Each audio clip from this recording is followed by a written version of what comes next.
Parlons de MBS confidentiel, les dessous du pouvoir de Mohammed Ben Salman, de son arrivée jusqu'à maintenant, comment en 10 ans il a révolutionné cet État, ce royaume d'Arabie Saoudite, comment l'Arabie Saoudite est passée d'un pays ancré dans des traditions ancestrales, ancré dans des traditions, les affaires reprennent, coup de téléphone.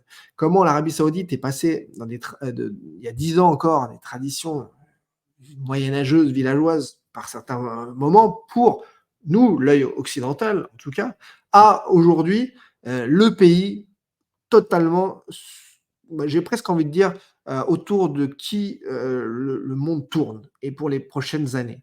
L'obtention de l'exposition universelle, la Coupe du monde 2034 bien entendu, et comment ils sont même impliqués pour essayer de calmer les choses sur le conflit Israël-Palestine, comment ils se sont même rapprochés d'Israël, comment ils tirent les ficelles de beaucoup, beaucoup de pays, de l'Afrique jusqu'en Asie, comment certains ont cru qu'en l'accusant de tous les maux, avec le crime du journaliste Khashoggi en Turquie, ça allait être la fin d'MBS, alors que pas du tout.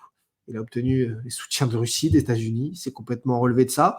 On a découvert aussi avec Internet et le monde en général que des crimes comme ceux commis, alors malheureusement trop publiquement concernant Khashoggi, ben, un peu tous les gros pays malheureusement en faisaient des coups comme ça, alors moins terribles, moins publics, mais malheureusement c'est la vie. Et donc dans MBS confidentiel, on découvre tout ça, les dessous du pouvoir. Alors certains ont cru que dans ce livre, ça allait parler de foot. Georges Malbruno, je vous l'ai toujours dit, n'est pas spécialement comme sur l'énergie aussi, c'est pas tout à fait ses domaines. C'est un grand reporter de guerre, dans les arcanes des pouvoirs, qui a été, vous savez, il y a plus de 20 ans, et ça doit être quelque chose qu'on ne peut pas imaginer. Il était pris en otage avec Christian Chesneau, sauvé par la France. C'est dans MBS confidentiel, il raconte comment fonctionnent tous ces pays autour de l'Arabie Saoudite. Et puis il y a la page 130.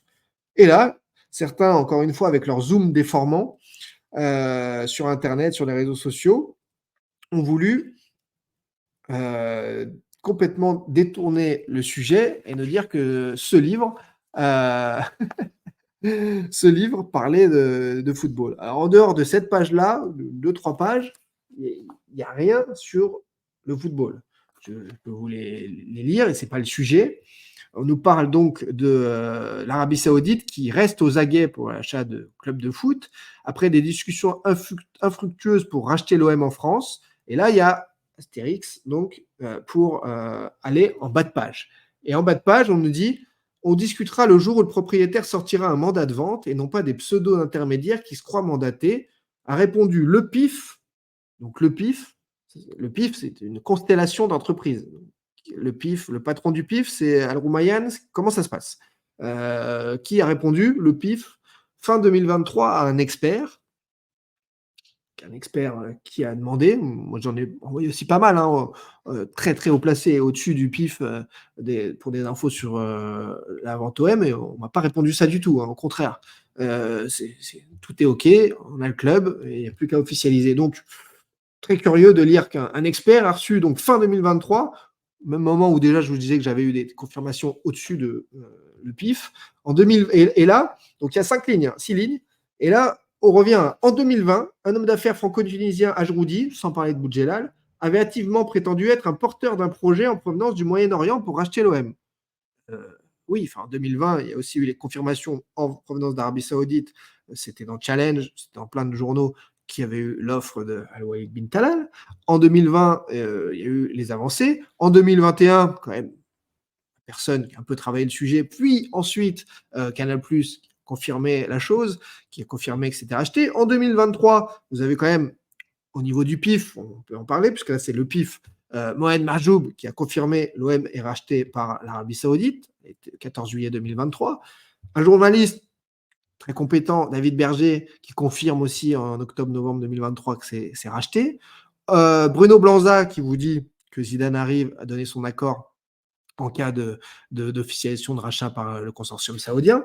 Et malgré ça, on arrive à nous sortir une demi-phrase pour nous dire on discutera le jour où il sortira un mandat. Donc comment tous ces gens pourraient avoir avancé autant de sources, et je ne parle même pas de mon enquête, hein, autant de sources, autant de certitudes sur les avancées des négos, et qu'il n'y ait même pas eu de mandat.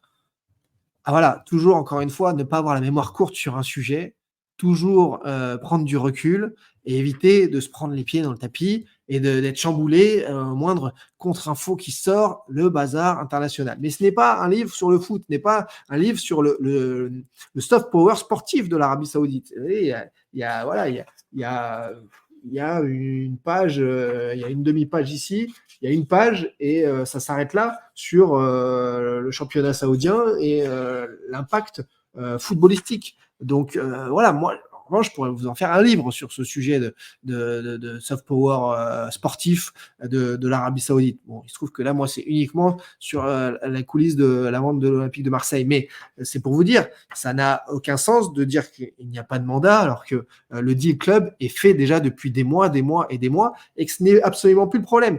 Le problème, et là, c'est là que le livre est très intéressant, le problème, c'est tout ce qu'il explique, tout le reste, tout ce qui est concordant avec ce que je vous ai déjà expliqué. Les problèmes lors du rendez-vous à l'Elysée de juillet 2022 entre MBS et Emmanuel Macron, c'est là-dedans. Les problèmes de diplomatie de l'État français qui ne se rendent que 5 heures sur place en Arabie Saoudite et repartent tout de suite, alors que les Saoudiens sont touchés, tristes de ce type d'attitude, puisque un chef d'État pourrait rester la nuit et rencontrer plus de gens, etc. Il y a plein de choses comme ça dans ce livre. Les problèmes donc de l'été 2022 qui repoussent à nouveau l'officialisation de ce deal, parce que, on le rappelle, le deal, c'est peanuts d'un club de foot à l'échelle des investissements là entre pays. Donc, des deux côtés, on s'accorde. Et il faut d'un côté Arabie Saoudite qui ait une acceptabilité, qui ait une bonne image, qui ait de la sécurité, et surtout que les autres deals bien plus importants soient mis en place avant que d'obtenir le petit, entre guillemets, club de foot. Puisque obtenir le petit club de foot, ça arrange beaucoup la France, mais les Saoudiens, ils n'avaient aucune obligation d'officialiser le truc avant d'avoir les autres intérêts d'acter et dévoiler. Sinon, ils pouvaient même se faire avoir. Derrière, on leur octroyait rien, pardon. Mais il n'y a plus d'eau dans la gourde. Mais du coup, il y a beaucoup de choses à mettre en parallèle, à lire là-dedans pour comprendre les aléas politiques, géopolitiques et qui sont parallèles au deal OM. D'ailleurs, au sujet du deal OM, et après je réponds à vos questions, ce qui a été très intéressant aussi à lire, c'est que certains ont dit ah ouais, mais tu nous avais dit il faut que la mariée elle soit belle pour vendre un club. Aujourd'hui, t'as vu, on est nul sur le terrain.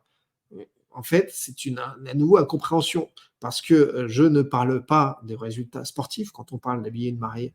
On parle d'une entreprise, d'actifs, de résultats financiers. Et là, ben, vous le voyez, depuis 2021, bizarrement, le club a été ultra valorisé. Le club a doublé désormais son budget. Tiens, étonnant. Un club qui ne peut pas investir sur le mercato, mais qui double son budget. Le club a toujours plus de sponsors, de CMA, CGM, dont on ne connaît pas l'ampleur du deal, et d'ailleurs c'est assez étonnant, les derniers sponsors, etc. Le club a énormément grandi là-dessus. Le centre de formation, qui était dirigé par certains entraîneurs bénévoles, etc., c'est fini, tout est professionnalisé. Les féminines aussi, il y avait beaucoup de bénévolat, tout est professionnalisé. Donc, au niveau de la valeur du club, on l'a vu aussi tous les Échos, Sport Business, etc., qui en ont fait des diffusions de leurs analyses dans des articles, le club a pris énormément de valeur depuis 3 ans, depuis 2021. Donc, c'est généralement ce qui est demandé dans un cahier des charges aussi de fusion acquisition, mais ça, je passe. Et c'est ce qui a été réussi totalement. Jobs done par Pablo Longoria. Pour le reste, le sportif, oui, sur la dernière saison, totalement pris les pieds dans le tapis. Oui, les actifs sportifs sont moins élevés, même si la masse salariale est toujours historiquement élevée au club. Posez-vous quand même des questions de la capacité. Sinon, ce club serait en banqueroute. Sinon, ce club serait comme Bordeaux. Voilà. Donc, il n'y a aucun...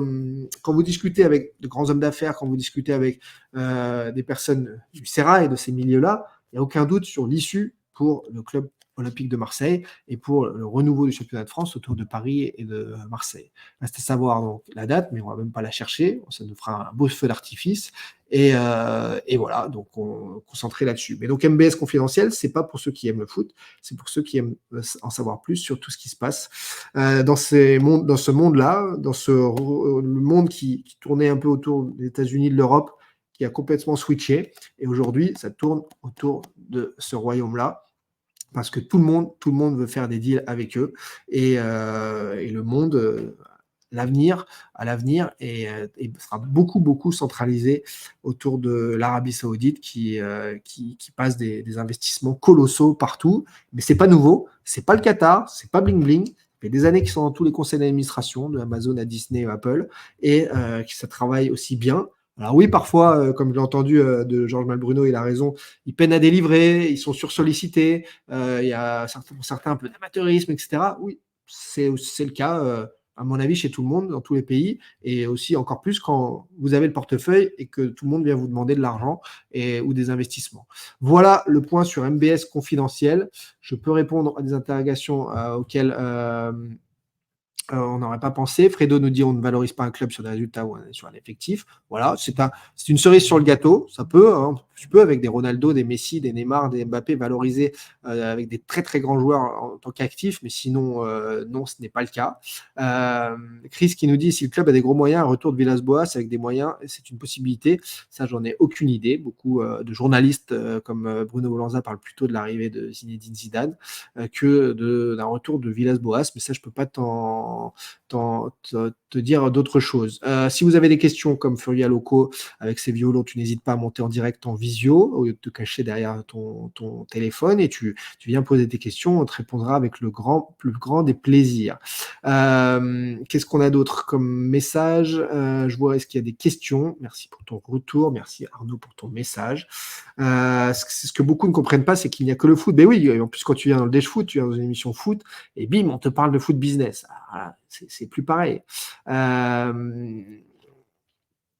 Vivement que ton liste sorte et que le feu d'artifice arrive. Donc OM à la vie m'a dit que penses-tu du livre? On vient de répondre. Damien Chance, tu as vu le livre? On vient de répondre. Que penses-tu du livre? On vient de répondre. As-tu parlé du livre? On vient de répondre. Et voilà. Voilà les passionnés. Et ben c'est parfait, on a fait le tour. Il est 14h17, 17 minutes d'arrêt de jeu dans ce Dash Foot. On se retrouvera demain et vendredi, midi et demi, 14h. Il y aura les pronos de Benfica OM, bien entendu. N'hésitez pas si vous avez encore quelques toutes petites questions pour la foire en question, avec grand plaisir. Demain en grande forme. Je mettrai l'extrait là consacré à MBS, Malbruno, etc. Comme ça, ce sera pour beaucoup en replay sur la chaîne YouTube. Je sais que ça vous intéresse, donc on mettra cette courte vidéo disponible avec grand plaisir. D'ici là, prenez soin de vous et des autres. Nous, on se retrouve en grande forme demain. Bien sûr, on espère, on croise les doigts pour le PSG, seul club français rescapé en Ligue des Champions pour faire un bon match aller ce soir. J'y serai au parc, donc vous aurez des nouvelles sur le canal Dash Foot Instagram, dans mes stories, voire même dans mes posts ou sur TikTok. Voilà, mon livre, David Alves, pas Dani Alves, pardon, lui est en prison, sort, mais je sais qu'il y a des gens qui me regardent depuis TikTok en prison, mais on le dira pas. David Alves, mon livre sortira, je l'espère, quelques mois après l'officialisation. Ça va être bien avancé avec l'éditeur. J'avais encore rendez-vous hier matin avec et on avance. On est content des avancées. Tant mieux. On verra. On verra. Voilà, les amis. Allez, prenez soin de vous et des autres. Petite jingle et puis à demain en grande forme. Bye bye.